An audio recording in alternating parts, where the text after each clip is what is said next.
సంగారెడ్డి జిల్లా ఆందోళన మండలం జోగిపేట పట్టణంలోని శ్రీ జగన్నాథస్వామి జాతర మహోత్సవాలు ఘనంగా ప్రారంభమయ్యాయి. ఏప్రిల్ 5 వరకు ఈ జాతర కొనసాగనుంది. స్వామివారికి ఈ మహోత్సవాల్లో ప్రత్యేక పూజలు, విశేష సేవలు నిర్వహించబడుతున్నట్లు ఆలయ అర్చకులు వీరభద్రస్వామి తెలిపారు.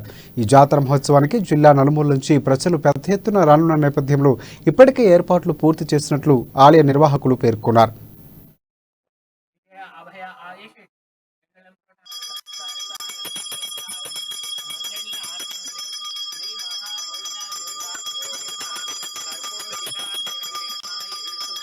శుద్ధ ఏకాదశి శనివారం రోజున ఎడ్ల బండ్ల ఊరేగింపు పద్మశాలిల చేత సెల్లా నేయచు స్వామికి అర్పించి మంగళ హారతులు ఇచ్చి తీర్థ ప్రసాదములను మరియు 2, 4 ద్వాదశి బుధవారం అగ్నిగుండం ప్రవేశము ప్రాతకాలం 5 గంటలకు ఆ పూజ జరిపి ప్రాతకాలంనే అగ్నిగుండంలో ప్రవేశం జరపడం.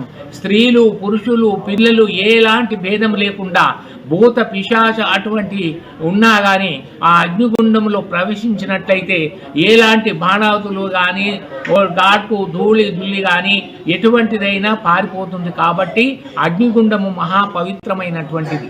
శివపార్వతుల యొక్క కళ్యాణము అభిజిత్ లగ్న పుష్కరాంశున శివపార్వతుల కళ్యాణము జరపబడను.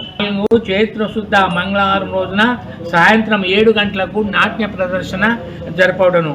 రాత్రి మరియు 12 గంటలకు మహావైభవంగా లంకాదహనము జరపబడను.